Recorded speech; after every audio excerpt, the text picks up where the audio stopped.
মানে উনার দলের লোক বিরোধী দলেও ছিল। এটা কিন্তু একটা রয়্যাল স্টাইল। খালেদা জিয়া বা তারেক জিয়া ওনারা জড়িত, বলছে না জিয়া পরিবারের কেউ না, জিয়া পরিবারের কেউ না, কিন্তু আপার বিএনপির আপার এশালনের ভিতরে কয়েকজন ছিলেন যারা ওনাদের পেরোলে ছিলেন, হাসিনার পেরোলে ছিলেন। রিসেন্টলি আমার একজন অফিসারের সাথে কথা হলো যিনি শেখ হাসিনার খুব কাছে অবস্থান করেছিলেন, উনি এসএসএফ এ ছিলেন, সঙ্গত কারণে তার নাম উল্লেখ করছি না। তিনি আমাকে একটা ইনফরমেশন জানালেন যে ডিএডি তৌহিদ যখন উনি জেলে ছিলেন, সেই সময় উনি যখন এসএসএফ এ ছিলেন, ওনার উপস্থিতিতে, এনাদের তো ডিউটি চেঞ্জ হয়, এনাদের উপস্থিতিতে উনি কিন্তু দেখেছেন যে ডিএডি তৌহিদকে ডান্ডা বেরিয়ে পড়া অবস্থায় জেল থেকে বের করে সেনাবাহিনী মানে আপনার হাসিনার যে ব্যক্তিগত চেম্বার, তার কিন্তু বাইরে একটা রুম আছে যেখানে সবার সাথে উনি বসে কথা বলে, ব্যক্তিগত চেম্বারে কিন্তু সবাই ঢুকতে পারে, ওয়ান টু ওয়ান, মানে জাস্ট একা একটা কথা বলার জন্য। সেইখানে ডিএডি তৌহিদ কিন্তু তার সাথে মিটিং করেছেন, এটা উনি নিজে দেখেছেন, এবং এটা এতই গোপনীয় ছিল যে মানে ওনারা যতটুকু ধারণা পেয়েছেন যে ডিএডি তৌহিদ মানে আমি সব বলে দিব, আমি আর পারছি না, এই ধরনের একটা মেন্টালিটিতে ছিলেন। তখন তাকে টাকা পয়সা, তার ফ্যামিলিকে আরো কিছু দেওয়ার আশ্বাস দেওয়া হচ্ছিল, এবং ওই জেল থেকে কিভাবে ডিএডি তৌহিদ, যিনি কিনা এই খুনের সাথে প্রত্যক্ষভাবে জড়িত ছিলেন, তিনি কিভাবে বের হলেন। যেহেতু এটা আমার নিজের দেখা এবং ওই অফিসারের কথা, সেজন্য সঙ্গত কারণে আমি ইয়েতে বলিনি, মিডিয়া কমিশনে বলিনি, বাট এই ইনফরমেশনটা আমি যেহেতু পেয়েছি আমি বললাম। এবং উনি যেহেতু এসএসএফ এ ছিলেন এবং দীর্ঘদিন শেখ হাসিনার অনেক কাছাকাছি ছিলেন, তার কাছ থেকে আমি আরো কিছু অদ্ভুত কথাই শুনেছি।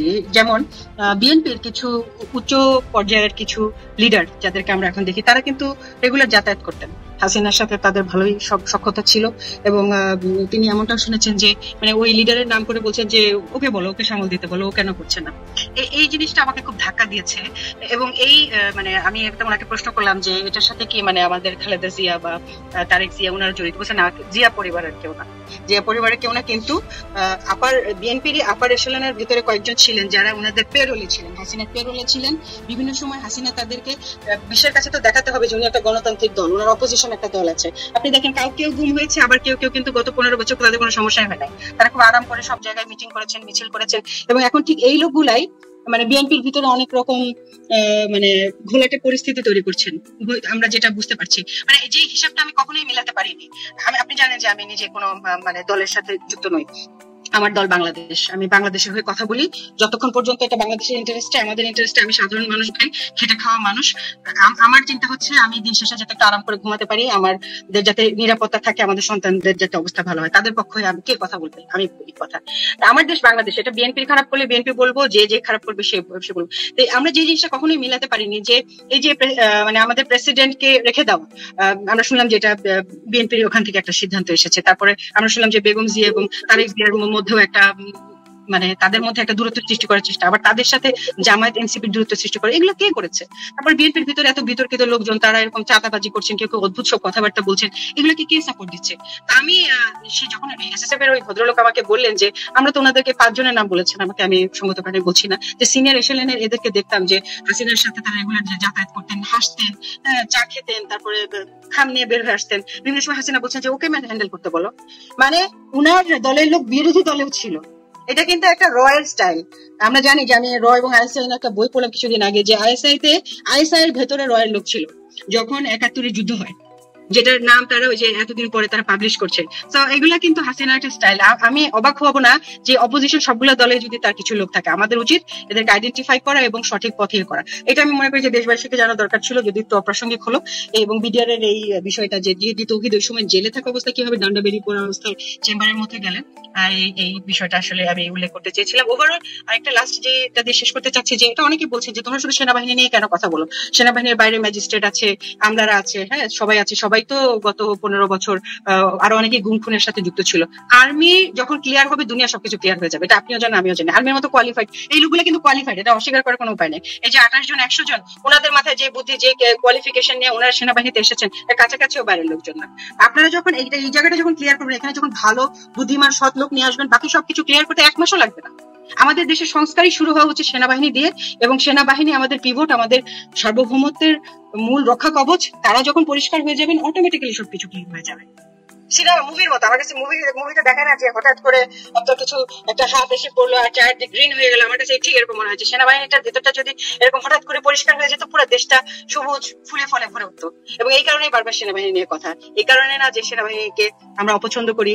আমি সেনাবাহিনী ইউনিফর্মকে কতটা ভালোবাসি সেটা শুধু আমি জানি এবং আল্লাহ জানেন। এই soldier is always a soldier. না শাহনাজ, আমি আপনার কথার সঙ্গে শতভাগ একমত, অ্যাবসলিউটলি কারেক্ট আপনি। এবং সেনাবাহিনী যদি ঠিক হয়ে যায়, আমাদের অন্যান্য জায়গাগুলো অটো ঠিক হয়ে যাবে, মানে কিছু করতেও হবে না, এমন একটা জায়গা আর কি। তো আপনি যে প্রসঙ্গটি বললেন সে প্রসঙ্গের কিছু বিষয়ে আমার কাছেও আছে তথ্য, এবং ধরেন এই বিষয়টা নিয়ে আমি আসলে কিছু প্রামাণ্য কিছু খুঁজছি। বিশেষত ধরেন সে সময় হাসিনার সাথে এসএসএফ এ সার্ভ করেছেন, কারণ হাসিনা যেখানে যাই করেন এসএসএফ ছাড়া তো আর কোথাও যান নাই। মানে তারা যদি কেউ আসেন সামনে এগিয়ে আসেন এবং এই কথাগুলো শেয়ার করেন, থাকেন এসএসএফ তার আশেপাশেই ছিল।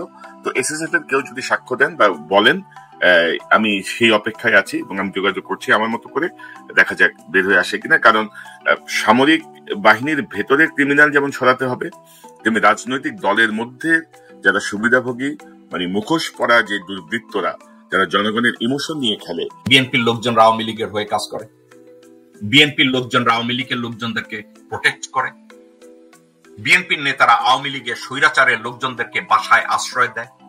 এক মহিলা আছে, ওনার নাম নীলুফার মনি অথবা নীলুফার সোনি। এক মহিলা জাস্ট কনফিউজড একজন মহিলা, যখন টেলিভিশনে বা বিভিন্ন জায়গায় কথাবার্তা বলতে যায় তা শুরুও নাই শেষও নাই। উনি সবসময় আঙ্গুল একটা এভাবে জায়গায় রাখে, ওনাকে কেউ যদি কোনো প্রশ্ন করে এটা উনি বলবে আমিও করি নাই, বিএনপিও করে নাই, ওরা করছে। মানে মানুষের উপরে দোষ চাপানোর জন্য এই মহিলা সবসময় কথা বলে। মহিলার আমি বিগিনিং বা এন্ড আমি দেখি না। ফাইনালি মহিলা তার নির্বাচনী এলাকায় গেছেন, গিয়ে ওনার দলের লোকজনের কাছ থেকে ধাওয়া খাইছেন। ধাওয়া খাওয়ার পরে এখন নীলুফার মনি কি বলে একটু শুনেন তো। কিন্তু এইখানে জেলা বিএনপি যেভাবে ক্রাইটেরিয়া করছে, এমন ভাবে করছে, এত অন্যায় ভাবে, এত অগণতান্ত্রিক ভাবে করছে, সে জেলা বিএনপি সেক্রেটারি নিজেরও কোনো জেল ছিল, যে নিজেরও কোনো মামলা নাই, আওয়ামী লীগের সঙ্গে আঘাত করে চলে, আওয়ামী লীগের সঙ্গে সবকিছু।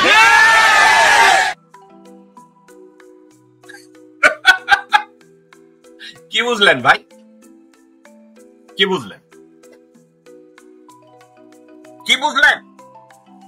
নীলুফার মনি সারা জীবন বলেছে বিএনপির ভিতরে কোনো কোন্দল নাই, ঝামেলা নাই, আমাদের সাথে আওয়ামী লীগের কোনো সম্পর্ক নাই। আর এখন উনি যখন এলাকায় গেলেন তখন দেখলেন ওনার দলের সেক্রেটারি আওয়ামী লীগের সাথে আতাত করে তারা দল পরিচালনা করে, জেলা বিএনপির দল পরিচালনা করে। এখন এই সত্যটাকে গ্রহণ করতে নীলুফার মনি যখন তার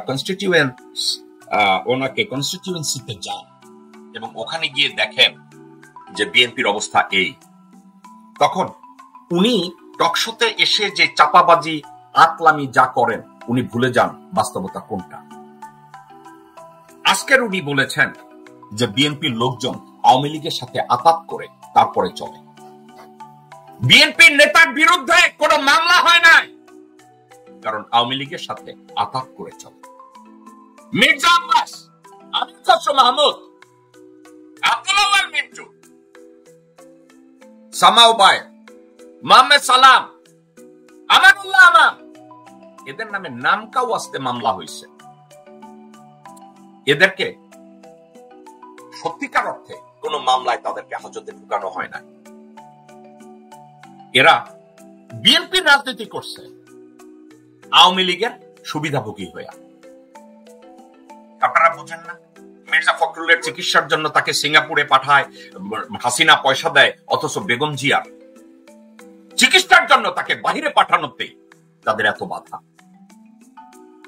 আজকে নীলুফার মনি বলে তাদের বিরুদ্ধে মামলা নাই কেন?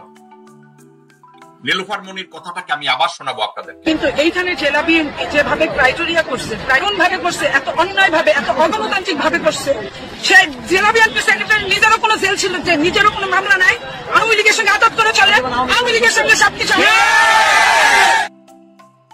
দর্শকবৃন্দ, নীলুফার মনি বলছে অগণতান্ত্রিক ভাবে। নীলুফার মনিকে যদি আমি জিজ্ঞাসা করি আপনার নিজের দলে কি কোনো গণতন্ত্র আছে? আপনার দলের মহাসচিব নিউ ইয়র্কে এসে আপনার দলের পররাষ্ট্র বিষয়ক সম্পাদক হুমায়ুন কবির এবং পররাষ্ট্র বিষয়ক আন্তর্জাতিক বিষয়ক সহ সম্পাদক অথবা সম্পাদক যে কমিটি বাণিজ্য করে ম্যাকডোনাল্ডস এর কর্মচারী আনোয়ার হোসেন খোকন, তারা মির্জা ফখরুলকে ষড়যন্ত্র করে নিউ ইয়র্কের জেফকেতে বেইজ্জতি করাইছে। এটা কি গণতন্ত্র? এটা কি সম্মানবোধ? তো আপনারা অগণতান্ত্রিক বলছেন। আপনি নিজেও তো জানেন বিএনপির লোকজন আওয়ামী লীগের হয়ে কাজ করে, বিএনপির লোকজন আওয়ামী লীগের লোকজনদেরকে প্রোটেক্ট করে, বিএনপির নেতারা আওয়ামী লীগের স্বৈরাচারের লোকজনদেরকে বাসায় আশ্রয় দেয়। এটা কি আপনারা জানেন না? এটা তো জানেন তো, তাই না? কমপ্লেইন করছেন কেন? কিন্তু এই কথাগুলো আপনি যখন টকশোতে যান, বিভিন্ন জায়গায় আলাপ আলোচনা করেন, তখন কি এগুলো আপনার মনে থাকে? নীলুফার মনি বা দর্শকবৃন্দ বা শ্রোতা, আপনাদেরকে আমি একটা কথা বলি, সবচেয়ে ভুক্তভোগী কারা জানেন? বিএনপির মাঠ পর্যায়ের নেতা কর্মীরা, জেলা পর্যায়ে উপজেলা পর্যায়ের নেতা কর্মী। বিএনপির মাঠ পর্যায়ে, জেলা পর্যায়ে, উপজেলা পর্যায়ে নেতা কর্মীদের জন্য করতে আমি অনেক সময় আমার চোখে পানি এসে যায়। কেন জানেন? বিএনপির কয়েক শত নেতা কর্মীকে আমি জেকব মিল্টন, যখন তারা মাঠে ঘুমিয়েছে, খালে ঘুমিয়েছে, হাজতে গিয়েছে, তাদেরকে আমি, লজ্জা লাগে কাউকে যদি দান করেন বলতে নাই, কিন্তু বিএনপির এই নেতা কর্মী অনেককে আমি, আমার এমপ্লয়িরা টায়ার্ড হয়ে গেছে, বলছে আপনি 300-400 লোককে টাকা পাঠাইতে যান, এখানে তো ইনভেস্টিগেট হতে পারে। আজকে যে বিএনপি লোকজনরা আমাকে গালি দিচ্ছেন, আমি আপনাদেরকে বলছি, আমি যখন বিএনপির জেলা পর্যায়ের মাঠ পর্যায়ে, আমি জানিও না পঞ্চগড়ে, আমি জানিও না কিশোরগঞ্জে, আমি জানিও না ঠাকুরগাঁয়ে, আমি জানিও না বাকেরগঞ্জে, আমি জানিও না খুলনায়, বরিশাল, পটুয়াখালী, বরগুনা, বিভিন্ন জায়গায় যাদের স্বৈরাচারের শাসনামলে তারা পাট খেতে ঘুমাইছে, বাসায় বাজার দিতে পারে না, হাজতে উকিলের পয়সা দিতে পারে না। আমার মনে পড়ে আমি 451 বা 461 জন মানুষকে কন্টিনিউয়াসলি টাকা পাঠাতাম। আমার অ্যাকাউন্টেন্ট আমাকে বলছে, জেকব তোমাকে ইনভেস্টিগেট করবে, তুমি এতগুলো এভাবে, তুমি লোকজনরা এত লোককে টাকা পাঠাও, তারা যদি কেউ এভাবে বলে।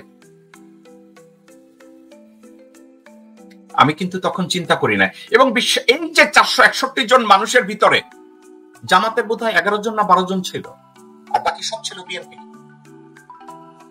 তো এখন বলবেন আপনি বিএনপি কে কেন হেল্প করছেন?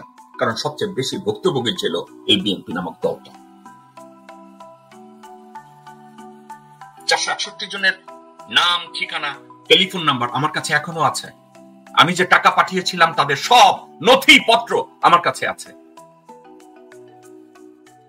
এখন বিএনপির লোকজনদের, এত লোকজনদেরকে চেষ্টা করেছি মানুষ হিসাবে, বাংলাদেশী হিসাবে, একজন মজলুমকে সাহায্য করেছি। আজকে বিএনপির কেউ যদি আমাকে বলে আমি জামাত বা আমি রাজাকার বা আমি হারামজাদা বা আমি দেশদ্রোহী, আমার অসুবিধা নাই। আপনাদেরকে একটা কথা বলি, ওই 461 জন লোকের ভিতরে 100 জন 200 জন লোকজন আমাকে বলছে, জেকব ভাই কষ্ট নিয়েন না, আমি বিএনপি করি এবং বিএনপি করে মারা যাব, আপনি আমার জন্য যা করেছেন কবরে যাওয়ার পর পর্যন্ত আমি এটাকে মনে রাখবো। আমি বললাম যে ভাই দোয়া করেন, এটা নিয়ে আমাকে টেক্সট করারও দরকার নাই, আমাকে সান্ত্বনা দেওয়ারও দরকার নাই। আপনি উপকার করেছেন, এটা মনে রাখার দরকারটা কি? করছেন, আবার দরকার হলে আবার করবেন। কষ্ট লাগে ওই লোকগুলোর জন্য যারা বিএনপি, যারা মাঠে ঘুমাইছে, ধান খেতে ঘুমাইছে। এক লোক বলছে ছোট বাচ্চাটা তারা দেখতে চায়, বিএনপি করে একটা জেলা কমিটিতে, তার বাচ্চাকে দেখতে চায়। আমি বললাম যে বাচ্চাটাকে দেখেন না কেন? বলছে ভাইয়া বাসায় যে যাবো আমার তো একদিন বাজার করতে হবে।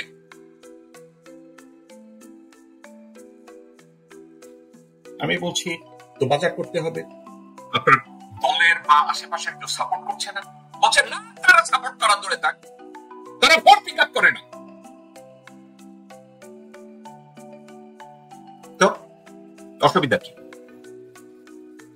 আমি কি করছিলাম? আমি বলছি ঠিক আছে, অসুবিধা নাই, আমি টাকা পাঠাচ্ছি, তুমি বাজার করো, আর আগে বউ বাচ্চা কাচ্চাদের খাওয়ায় রাখো, মামলার পয়সা পরে দেখা যাবে।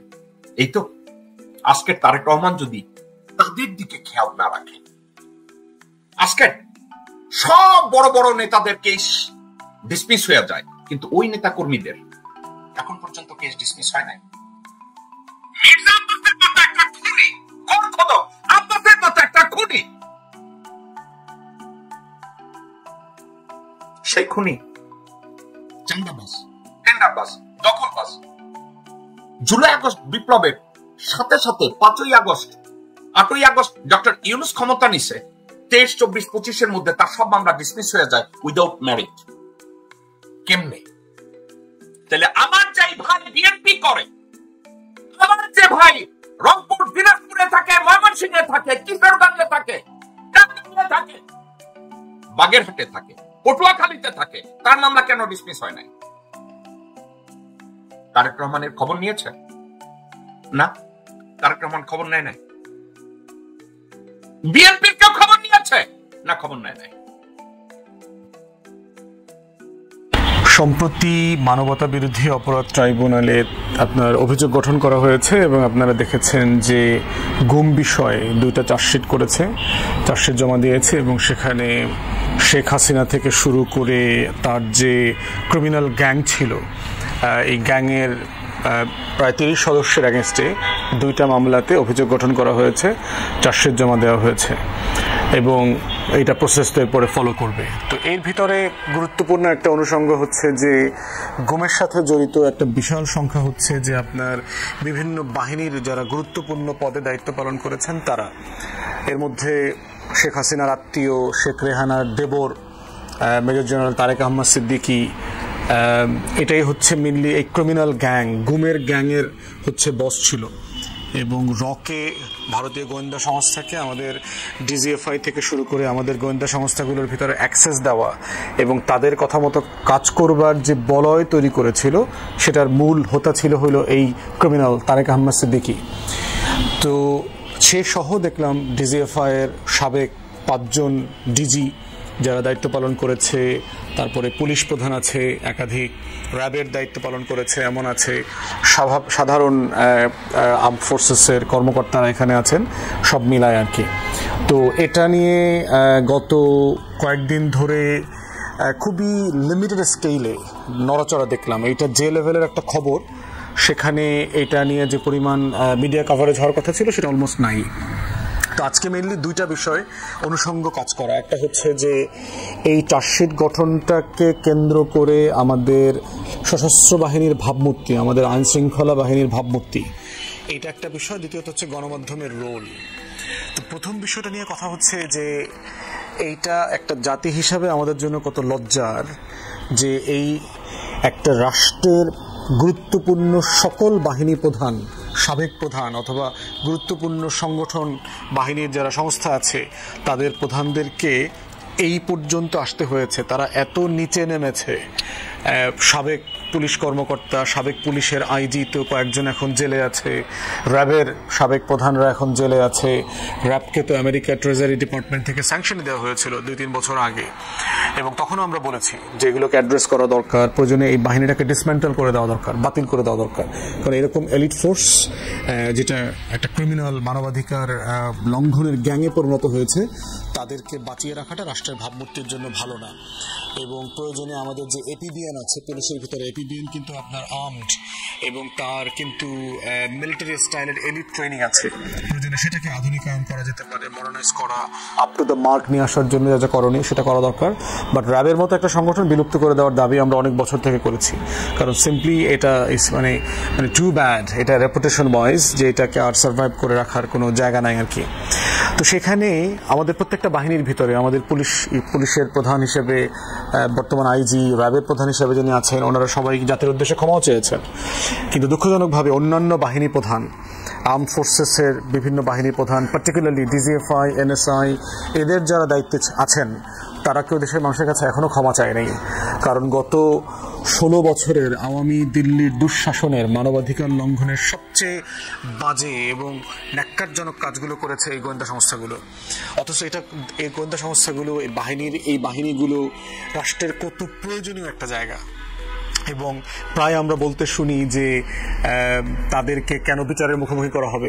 জিয়াউল হাসানের মতো একটা ক্রিমিনাল মানে মার্ডারার, কিলার, এই মানে সিরিয়াল কিলার, মানে সে শত শত মানুষের খুনের সাথে জড়িত ছিল, পারহাপস হাজার হাজার লোকের সাথে খুনের সাথে জড়িত ছিল। এবং আরও যে 5 জন ডিজিএফআই এর প্রধান আছে, 4 জন দেখলাম তার ভিতরে ইতিমধ্যে মানে কাজেও আছে, তাদেরকে এখনো কাজ থেকে সাসপেন্ড করা অথবা ডিসমিস করা হয়েছে কিনা সেটা আমি জানি না আর কি। এবং এর ভিতরে অনেকেই ইতিমধ্যে সেনাবাহিনী এবং গোয়েন্দা সংস্থার মাধ্যমে দেশ থেকে পালিয়েছে। তারা অ্যাক্টিভলি মানে বাংলাদেশ রাষ্ট্রকে বিচারের মুখোমুখি করবার জায়গায় দাঁড় করিয়েছে। যে যারা মানবাধিকার লঙ্ঘন করেছে, যারা গুম, খুন, গণহত্যা, মানবতা বিরোধী অপরাধ, জেনোসাইডের সাথে জড়িত, সেই মানুষগুলোকে বিচারের মুখোমুখি না করে তাদেরকে দেশ ছেড়ে পালাতে বাধ্য করেছে। এবং অনেকেই এখনো দিব্যি বিভিন্ন গুরুত্বপূর্ণ জায়গায় পদে বসে আছেন, গুরুত্বপূর্ণ জায়গায় বসে আছেন। কদিন আগে দেখলাম যে আনসান্নার ভিডিপি কোথায় একজন আওয়ামী লীগের এক মন্ত্রীর ভাই, সে মানে ভেরি রিসেন্টলি পর্যন্ত সে এখনো পদে ছিলেন, তারপরে তাকে রাষ্ট্রদূত হিসেবে অ্যাটাচমেন্ট করা হয়েছে, কিন্তু ডিসমিস করা হচ্ছে না। তো এই জায়গাগুলোতে আমরা দেখতে পাচ্ছি যে আর্ম ফোর্সেসের সিনিয়র লিডারশিপের যে স্টাবননেস, যে মানে গোয়াট্টুমি সিম্পলি, যে একটা টোটাল বাহিনীকে পরিচ্ছন্ন করা, একটা বাহিনীর পেশাদারিত্ব ফিরায় নিয়ে আসা, জনগণের আস্থা ফিরায় নিয়ে আসা, এই জায়গাটাতে সংস্কার করা, এই জায়গাটাতে কাজ না করে বরং সে একটা ফিউ ক্রিমিনাল বাঞ্চ যেগুলো আছে, এই সিন্ডিকেটটাকে বাঁচানোর জন্য টপ লিডারশিপ উঠে পড়ে লেগে আছে। এখন দেখেন, এই যে আমরা বলছি যে গুম, খুন, গণহত্যা, আওয়ামী অবিচার, জুলুমের সাথে কয়জন অফিসার জড়িত ছিল, কয়জন সোলজার জড়িত ছিল, সখানেক হইতে পারে সর্বোচ্চ। তাহলে আমার এই যে বিশাল ফোর্স, যেই ফোর্স আমার মুক্তিযুদ্ধে অসাধারণ ভূমিকা রেখেছে, প্রত্যেকটা সেক্টর কমান্ডার আমাদের আর্ম ফোর্সেস থেকে এসছে, সেই রকম একটা বাহিনীর ভাবমূর্তি ধরে রাখার জন্য কিছু ক্রিমিনালকে বিচারের মুখোমুখি না করে যেটা হচ্ছে, পুরো বাহিনীকে সমালোচনার দিকে ঠেলে দেওয়া হচ্ছে। পুরো বাহিনীকে আইনের যে শাসন, বিচারিক শাসন, এই মূল্যবোধের মুখোমুখি করে দেওয়া হচ্ছে। এবং তাদেরকে কিভাবে বাঁচানো যায়, ইভেন রাজনৈতিক দলগুলোর সাথে গোপনে গোপনে মিটিং করা হচ্ছে যেন ভবিষ্যতে তাদেরকে বিচারের মুখোমুখি না করা হয়, তাদেরকে এই 6-9 করে কোনোভাবে বাঁচায় দেওয়া যায় কিনা, বিচার প্রক্রিয়া ডিলে করা যায় কিনা। ইউনূসের সরকারকেও আয়নাঘর দেখতে দেওয়া হয় নাই, 6 মাস 8 মাস হয়ে গেছে আয়নাঘরকে এক্সপোজ করা দুনিয়ার সামনে। এর ভিতরে প্রচুর আলামত নষ্ট করা হয়েছে। তারপর NTCM যেটা আছে, ন্যাশনাল টেলিকমিউনিকেশন মনিটরিং সেন্টার যেটা আছে, সেখানে প্রচুর ডেটা 5ই আগস্টের আগে পরে মিলায় ডিলিট করে দেওয়া হয়েছে, যদিও আইটি এক্সপার্টরা এসে সেই ডেটাগুলোকে আবার পুনরুদ্ধার করেছেন। তাহলে এই যে দেখেন যে আমরা বারবার বলছি যে আমরা আমাদের আর্ম ফোর্সেসকে পেশাদারিত্বের জায়গায় চাই, একটা প্রফেশনাল সোলজারের জায়গা থেকে দেখতে চাই। সেইখানে এই আর্ম ফোর্সেসের সিনিয়র ক্রিমিনাল বাঞ্চ যেগুলো আছে, তারা এটাকে একটা ক্রিমিনাল সিন্ডিকেট আকারে রাখতে চায়। অতএব এই যে জনগণের মুখোমুখি করতে চাচ্ছে এবং আমাদেরকে হুমকি দুমকি দেয় বিভিন্ন জায়গা থেকে, যে দেখে নেওয়া হবে, দেখবো তো, নির্বাচন করবেন, দেখি না কয় ভোট পায়। মানে এখনো দেখেন, তারা যেহেতু ইলেকশন ইঞ্জিনিয়ারিং করে, তারা আমাদেরকে হুমকি দিচ্ছে আগামী ফেব্রুয়ারিতে আমাদেরকে নির্বাচনে হারায় দিবে, সেই এরকম ইঞ্জিনিয়ারিং এর হুমকি দিচ্ছে। এবং তারপরে তো গুম, খুন, অ্যাসাসিনেশনের হুমকি আছে, দিব্যি নাইক করে দেবে, রোড অ্যাক্সিডেন্টে মারা যাবে, খুঁজে পাওয়া যাবে না। এর সাথে এসালম, হাসিনার আওয়ামী গ্যাং, এর বিদেশি গোয়েন্দা সংস্থার গ্যাং সবাই মিলে এই হুমকিতে যোগ দিয়েছে। তো এখন সেটা তো আর আমরা কখনোই বদল করি না। তো এখন বিষয় হচ্ছে, আমরা সিম্পলি দুটো জিনিস চাই আর্ম ফোর্সেস থেকে, দয়া করে ব্যবসা বাণিজ্য বন্ধ করেন, জাস্ট বি সোলজার। আমাদের যে এই যে মানে মানে মানে বাল্ক সোলজার, আমার সিপাহী, আমার জওয়ান, আমার জুনিয়র অফিসার এবং অধিকাংশ সিনিয়র কর্মকর্তা, ক্রিমিনাল অংশটা খুব ছোট, এই পুরো অংশটাকে আমি আসলে পেশাদার হিসেবে দেখতে চাই, সংস্কার দেখতে চাই। যেই সোলজার, যেই অফিসার, যেই ফোর্স নিয়ে I can be really proud of, আমি সারা দুনিয়াতে বুক ভরে গর্বিত হতে পারবো, সেরকম সোলজার দেখতে চাই। আমার সোলজাররা, আমার অফিসাররা মুরগির ডিমের ব্যবসা করে, আটা, রুটি, চিনি, ডিম, গরু ছাগলের ফার্মের ব্যবসা করে, মধুর ব্যবসা করে, মানে হাস্যকর হয়ে গেছে। এবং তাদেরকে দেখা দেখি এখন বিজিবির ব্যাংক আছে, পুলিশের ব্যাংক আছে, তাদেরও আবার হাউজিং অ্যাসোসিয়েশন, মানে টোটাল ফোর্সটাকে একটা ডিসফাংশনাল স্টেট ফোর্স আকারে দিচ্ছে, যেখানে একটা সভরেন ফোর্স থাকতে হবে, ডেডিকেটেড এবং প্রফেশনাল। সেই জায়গায় আমরা দেখতে চাই। ফার্স্ট হচ্ছে, দয়া করে ব্যবসা বাণিজ্যগুলোকে প্রাইভেটাইজ করে দেন। এটা সরকারের সাথে আলোচনা করে এটা প্রাইভেট সেক্টরে চলে যাবে। আপনাদের যে ওয়েলফেয়ার ফান্ড দরকার হয়, সেই টাকা রাষ্ট্র দেবে। আমরা রক্ত বেচা এই দেশের 20 কোটি মানুষ আপনাদের জন্য টাকা দিব। যেন আপনাদের সোলজার, আপনাদের অফিসাররা ভালো থাকে, নিরাপদে থাকে, বেস্ট ট্রেনিং ম্যাটেরিয়ালস পায়, বেস্ট আর্মামেন্ট পায়, বেস্ট যুদ্ধ জাহাজটা পায়, বেস্ট যুদ্ধ বিমানটা পায়। সেটার জন্য এই দেশের মানুষ রক্ত বেঁচে দেবে, বিশ্বাস করেন এটা করবে। আপনাদেরকে কথা দিতে হবে, আপনারা প্রফেশনাল হয়ে যাবেন, আপনারা দিল্লির গোলামি করবেন না, আপনাদের লিডারশিপ আওয়ামী লীগের দালালি করবে না। কোনো না কোনো ফর্মে এখন রিফাইন্ড আওয়ামী লীগ, ভদ্র গোখরা সাপ, রিফাইন্ড সাবের হোসেন চৌধুরী, রিফাইন্ড সোহেল তাজ, রিফাইন্ড শারমিন শিরিন চৌধুরী, এই রিফাইন্ড আওয়ামী জাতীয় পার্টি পুনর্বাসনের রাজনীতি করবেন না। দয়া করে এখান থেকে দূরে থাকেন, রাষ্ট্রটাকে রাষ্ট্র হইতে দেন। সিম্পলি আমরা এই দুইটা জিনিস আপনাদের কাছ থেকে চাই। আপনাদের এই গত 16, 17, 18 বছরে যারা মানবাধিকার লঙ্ঘন করেছে, ক্রিমিনাল অফেন্স করেছে, এই ক্ষুদ্র সংখ্যাটাকে গ্রেফতার থেকে বাঁচানোর চেষ্টা করিয়েন না, তাদেরকে বিচারের মুখোমুখি করতে দেন। এটার মধ্য দিয়েই আপনাদের ইনডেমনিটি হবে, এটার মধ্য দিয়েই আপনাদের কলঙ্ক মোচন হবে, এটার মধ্য দিয়েই হচ্ছে যে আমাদের শত শত শহীদ সেনা জওয়ান এবং কর্মকর্তার রুহের প্রতি যে মাগফিরাত কামনা করা, আমার পিলখানার 57 জন শহীদ অফিসারের প্রতি মাগফিরাত কামনা করা হবে, যদি এই ফোর্সটাকে আমরা দেশপ্রেমিক বানাতে চাই। দ্বিতীয় যে অ্যাসপেক্টটা, সেটা হচ্ছে যে আপনার গণমাধ্যমের ভূমিকা। আমি খুব বিশ্বস্ত সূত্রে জেনেছি যে এই যে আইসিটি ট্রাইব্যুনালের পক্ষ থেকে আপনার 30 জনকে, তার ভিতরে বিশাল সেনা কর্মকর্তা, বর্তমান এবং রিটায়ার্ড, পলাতক, দেশে থাকা, এদের বিরুদ্ধে যে চার্জশিট দেওয়া হয়েছে, তাদের এই নিউজটা পর্যন্ত বিভিন্ন গণমাধ্যমে, বিভিন্ন গোয়েন্দা সংস্থা নিউজ নামায় দিতে বলছে, নিউজ যেন না করে এই ব্যাপারে বলেছে।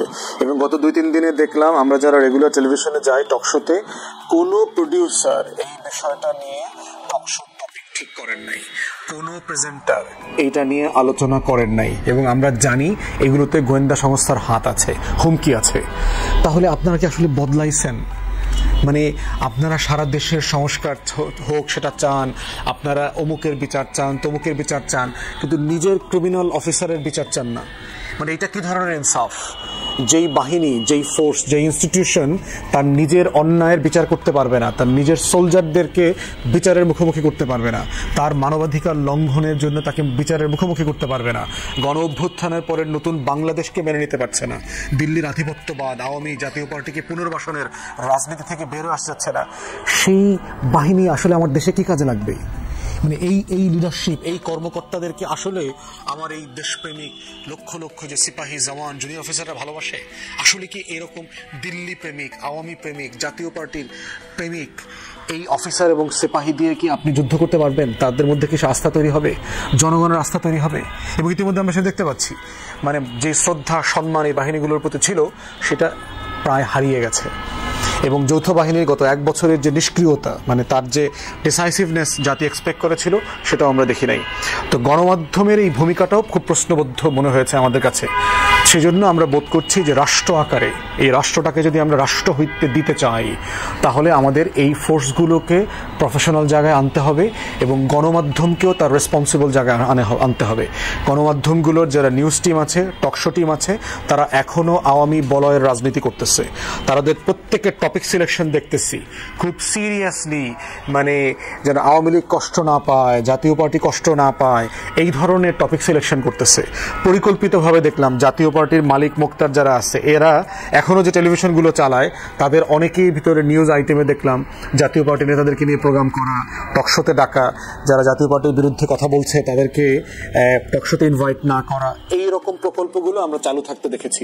অথচ এই পুরো ক্রিমিনাল সিন্ডিকেট গণ অভ্যুত্থানের বিপক্ষে দাঁড়িয়েছে বছরের পর বছর, আওয়ামী লীগের দালালি দোষরিপনা করেছে। অতএব সেই গণমাধ্যমকেও কিন্তু আমরা পরিপূর্ণরূপে গণ অভ্যুত্থানের পক্ষে দেখতে পাচ্ছি না। এবং এই নিউজ আইটেমটা দিয়ে আমরা বুঝতে পারছি যে আসলে গণ অভ্যুত্থানটা কোথায় আছে। আমরা যে বিচার চাই, আমরা যে সংস্কার চাই, আমরা যে নির্বাচন চাই, সেটা আসলে কোথায় গিয়ে গড়াবে। এবং সেই জায়গাতেই আমাদের বক্তব্য হচ্ছে আগামী নির্বাচনে এই সংস্কার এবং এই বিচারকে কেন্দ্র করে আর একটা 111 ঘটানোর চেষ্টা করা, একটা ইলেকশন ইঞ্জিনিয়ারিং করা, যেই দল তাদেরকে ইনডেমনিটি দেবে, তাদেরকে অ্যামনেস্টি দেবে, এই ধরনের চিন্তা যারা করতে পারবে, তাদের সাথে যারা ডিল করবে, তাদেরকে জিতানোর চেষ্টা করবে, বাকিদেরকে হারানোর চেষ্টা করবে, এই ধরনের আলোচনাগুলো চলছে। এবং সেটা হলে মাথায় রাখবেন, জুলাইয়ের তরুণরা কিন্তু আবার রাস্তায় নেমে আসবে, তাদের মুখোমুখি এবার আপনি হইতে পারবেন না। অতএব আপনাদেরকে শুধরানোর একটা সময় আছে এখন। দয়া করে আল্লাহর ওয়াস্তে এই দেশটাকে স্বাধীন সার্বভৌম থাকতে দেন, এই দেশটাকে গণতন্ত্রের পথে আসতে দেন, এই দেশটাকে জনগণের হইতে দেন, এই দেশটাকে একটা ফ্রি সোসাইটি, আমরা একটা মুক্ত মনা সমাজ বিনির্মাণের যে লড়াই করছি সেটা হইতে দেন। এবং দিল্লির আধিপত্যবাদের বিরুদ্ধে দাঁড়িয়েই নতুন বাংলাদেশ পন্থার রাজনীতি হইতে হবে, এবং সেই রাজনীতিতে আওয়ামী লীগ, জাতীয় পার্টি, 14 দল থাকতে পারবে না, ফুল স্টপ। এবং এটা যদি আপনারা পুনর্বাসন করার চেষ্টা করেন, অন্তর্বর্তীকালীন সরকার করে, তাদের বিরুদ্ধে মানুষ মাঠে নামবে। আমরা তৃণমূলে ঘুরে বেড়াচ্ছি, আমরা জানি কি পরিমাণ ক্ষোভ মানুষের এগুলো নিয়ে জমে আছে। তাই দয়া করে আল্লাহর ওয়াস্তে দেশটাকে দেশ হইতে দেন। ধন্যবাদ।